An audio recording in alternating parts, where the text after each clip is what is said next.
बाकी बनी रहता। मैं तुझे साथ देता हूँ और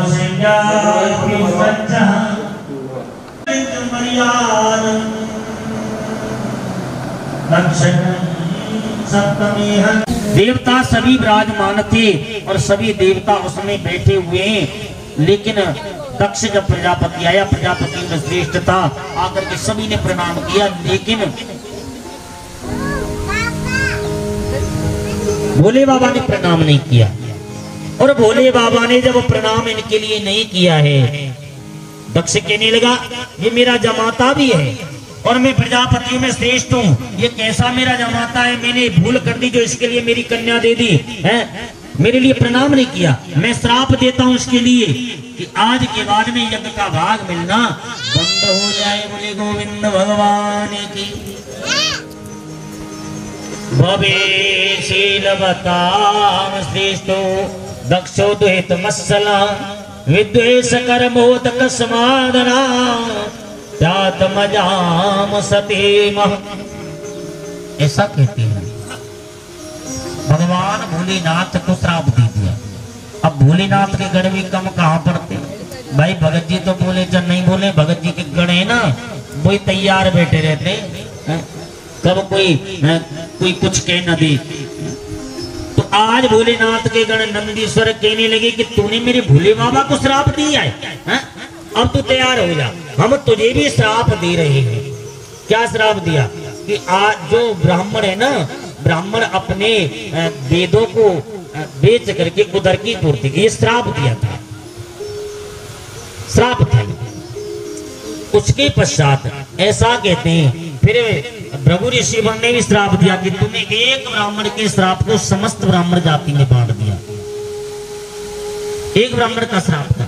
जब मैं भी भोलेनाथ के भक्तों को ऐसा श्राप देता हूँ कि जो भोले बाबा के भक्त होंगे ना वो सभी कैसे होंगे, वो कानों में बड़े बड़े कुंडल पहनेंगे और काले कपड़े पहनेंगे, भभूति रमाएंगे, शमशान भूमि में वास करेंगे, औगड़ अवगदानी ऐसे होंगे। तो भोलेनाथ के भक्त अलग ही होते हैं। आपने देखा भी होगा, भभूति रमा लेते, कभी शमशान में बैठ जाते, कभी कुछ करते हैं। इसीलिए श्राप दिया। भोले बाबा तो आ गए।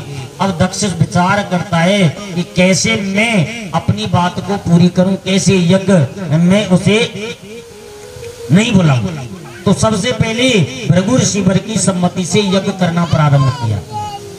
सभी देवताओं के लिए न्योता दिया, लेकिन भोले बाबा को न्योता नहीं दिया। भोले बाबा बैठे हैं, अब भोले बाबा को न्योता नहीं दिया तो भोले बाबा तो मोती शांत हो गए।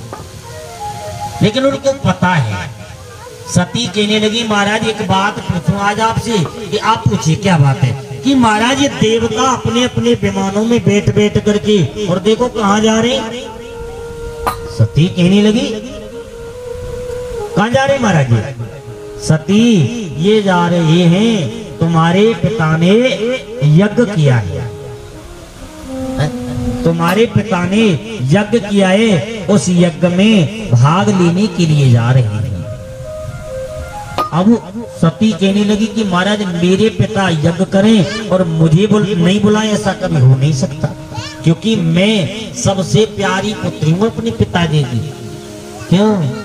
बाप की लाडली बेटी होती है, ये बात सत्य है।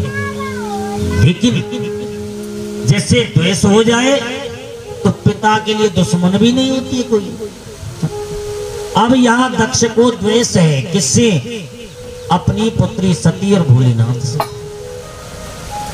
लेकिन ऐसा कहते हैं आज सती विचार कर रही है। सती ने विचार किया कि महाराज मुझे क्यों नहीं बुलाया कि देवी हमारे लिए देखो, क्योंकि जो ब्रह्मो सभा हम सन दुख माना, गोस्वामी जी ने बड़ी सुंदर चौपाई मानस के अंदर लिखी हुई। ब्रह्म सभा हम सन दुख माना और ते अजब करेऊ अपमान। क्योंकि ब्रह्म सभा में जो मैंने उनके लिए प्रणाम नहीं किया, इसलिए उन्होंने श्राप दिया था मुझे, उसी के कारण। और आज उन्होंने इसी द्वेष को अपने मन के अंदर रख करके और यज्ञ में मेरे लिए न्योता नहीं दिया। तो महाराज एक बात आपसे पूछो, आप नहीं जाओगे यज्ञ में कि मैं बिना बुलाए नहीं जाऊंगा? तो महाराज मुझे, मैं चली जाऊं कि ना, तुम्हें भी नहीं जाना चाहिए? अरे महाराज आप कह दो तो मैं चली जाऊं, लेकिन महाराज ये तो उचित नहीं है कि उन्होंने हमारे लिए न्योता नहीं दिया। कयुनी का मोरे मन भावा और ये अनुचित नहीं निबत पठाव, उचित नहीं किया, न्योता नहीं दिया उन्होंने। न्योता जाए हम जाते चाहे नहीं जाते, लेकिन न्योता देना चाहिए था।